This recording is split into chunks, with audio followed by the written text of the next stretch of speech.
If someone offends you and you confront them, because most of us don't have the courage to confront the person we're offended with. You can confront people without being confrontational. Covered wounds don't heal well.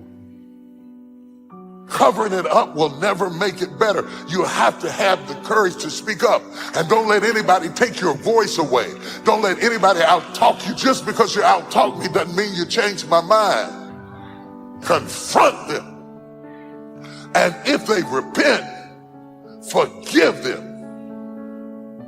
If you're sitting in here thinking that you're too old to listen to what Steve, hell, I'm 60, but I still rely on my imagination.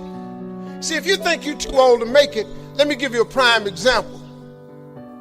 Colonel Sanders has been frying chicken his whole life. He was telling everybody he had the best chicken in the world. Ain't nobody believe him. Colonel Sanders didn't get a franchise till he was in his 60s. Kentucky Fried Chicken sell more chicken than anybody in the world today. As long as God waking you up in the morning, that's the sign that he ain't through with you. So what you tripping for?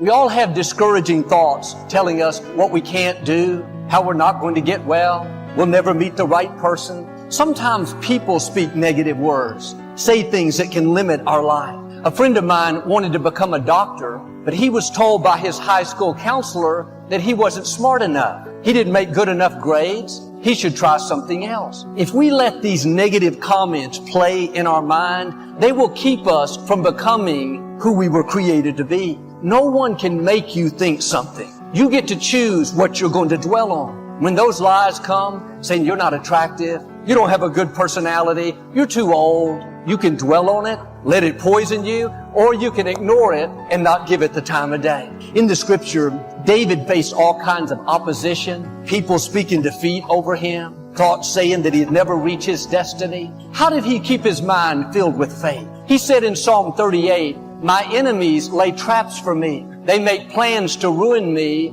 but I am deaf to their threats. I choose to hear nothing at all." If you're going to reach your potential, you have to become deaf to the negative. When threats come, discouraging thoughts, people speaking defeat, you have to do like David and choose to hear nothing at all. Don't give it the time of day. Let it go in one ear and out the other. That's what my friend did in high school. 20 years later, this counselor, the same one that told him he wasn't smart enough, brought his mother to the doctor. He walked in and saw my friend. Said, "Don't I know you from somewhere?" My friend said, "Yes, I'm the student you said would never become a doctor." He treated his mother and billed him twice the normal amount. People don't determine your destiny. Don't let them talk you out of what God put in your heart. You have to become deaf to the naysayers, deaf to relatives that tell you you can't accomplish your dreams, deaf to co-workers that make demeaning remarks, say things to belittle you. The enemy will use people to try to keep you from your purpose. They may be good people.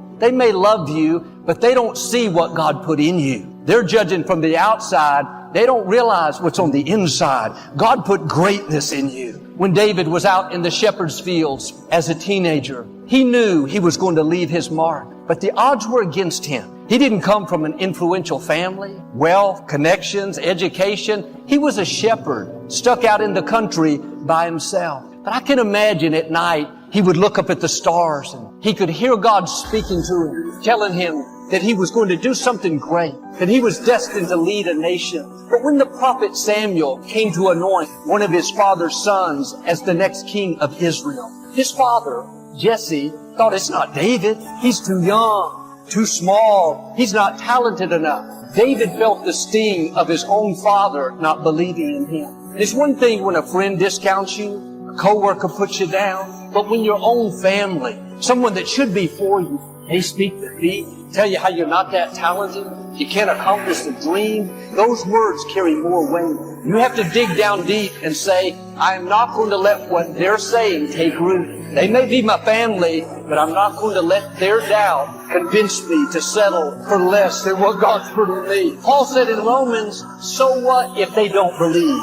Will their unbelief make your faith of no effect? And sometimes we're wanting people to believe in us that are never going to be for us. We long for their affirmation, for our family to cheer us on, a friend to encourage us, but it's just the opposite. You have to say like Paul, so what if they don't believe? They're not going to talk me out of believing. I love them, but I'm going to be deaf to their unbelief. These are tests we have to pass. You won't have everyone cheering you on. There will be doubters, naysayers, people that are close to you that don't think you can accomplish what God put in your heart. If they don't believe, you don't need them. They didn't put the dream in you. Be respectful, but be deaf to their unbelief. The quicker you get rid of it, the better you'll be. If you start thinking about it for a day, dwelling on it, maybe what they said is right. Maybe I will never get out of these shepherd's fields. Maybe I won't break this addiction. Maybe my business has seen its best days. Or maybe I should just learn to live with this sickness. No, what you should do is become deaf to the negative.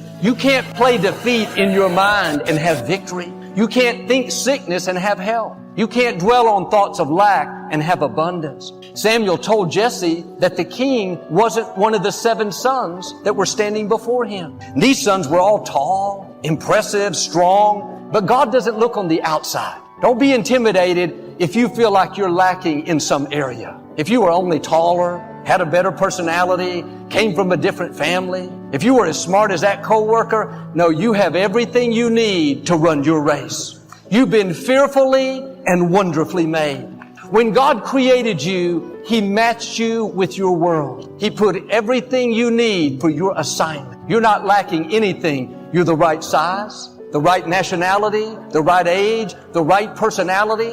When people try to tell you otherwise, thoughts try to convince you that you're at a disadvantage, you were shortchanged. Look at you, David. You're too small. You're too young. You don't look like your brothers. That's a good time to become deaf. Tune all that out and tune in what God says about you. You're one of a kind. He says you're a masterpiece. You're made in the image of God. He's crowned you with favor. You have royal blood flowing through your veins. You're gifted. You're talented. You have everything you need to fulfill your destiny. As soon as Samuel saw David, he said, that's the one. He's the next king. God has already lined up people that can see your greatness. People that will speak destiny into you. People that will open doors you can't open. Use their influence to take you higher. But here's the key. Most of the time, first, you'll encounter the critics, the naysayers, family members who try to discourage you. If you're going to see Samuel, you have to become deaf to all the others. It's a test. If you start letting the negative play, you'll get discouraged, give up on dreams, live below your potential. Don't fall into that trap. Start tuning out all the lies people have spoken over you. Tune out those negative thoughts the enemy whispers in your mind, trying to diminish you, make you feel unattractive, not valuable, not worthy. The enemy works overtime in this area. He knows if he can keep you in a limited mindset, feeling less than, thinking you can't do something great, then he's won the battle. If David had believed what his father spoke over him, that he was too young, not talented enough, that he was just a shepherd, he would have gotten stuck out in those fields. David did what we all have to do. He tuned out the negative. He kept his mind filled with faith. Every thought said he was stuck. Family members putting him down. I can hear him out in the fields. Father, thank you that you being for me is more than the world being against me. I am strong in the Lord. I'm well able to fulfill my destiny. What you promised will come to pass. They're winners, they're losers, and they're people who have not discovered how to win. All they need is some help and assistance, just a little support, or a different strategy, a plan of action to make some adjustments that will give them access to the unlimited power that they have within themselves. That's all that they need. Think about something you want for you, that's real for you. I can do that. If you don't have $1 million of value out of day one, you can leave on that point. You can even take your notebook with you. Nobody leaves. I've been doing this. I help people grow their business 30 to 130% like clockwork. And I'm talking about businesses like a company called HomeX, the largest home builder in Mexico. They directly relate to us. $750 million of increase in the last 24 months. Or a chiropractor's got 2 members of his staff, an army of 2, and he's doubled his business in the last 9 months, right? That's what I do. My greatest skill. And how do I do that? it's like how I've built all these businesses, but it started with one understanding that I want you to have, and it's why I focus today on achievement and fulfillment, because if you look at any business and you want to know what the chokehold is on the business's growth, it's always the owner. It's always the leader, because the chokehold is in the form of your psychology and your skills. And I would say to you, jot it down, 80% of success in business is psychology and 20% is mechanics. Now, don't get me wrong, I'm a big believer in strategies, because I know one strategy can save you a decade of pain. One strategy can make you $1 million. But if you have the strategy, how many have had lots of strategies in the past and then not followed through? Who's done this before? Say I.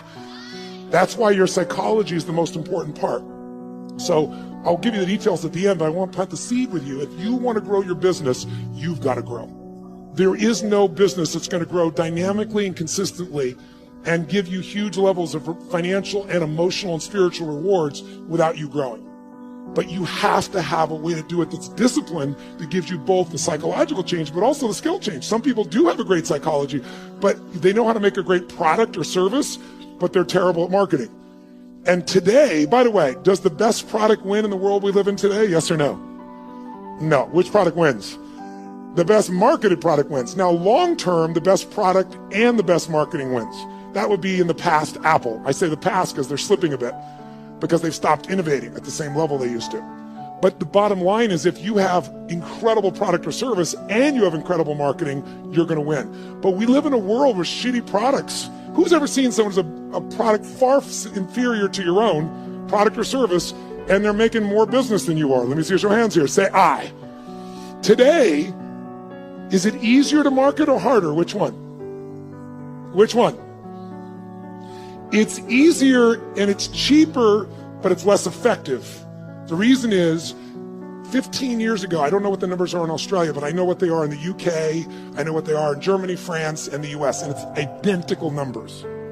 About 15 years ago, it'll be 16 years ago now, they did the study, and they found that it took, on average, 4 exposures to a product, on average, before someone then took action, on average.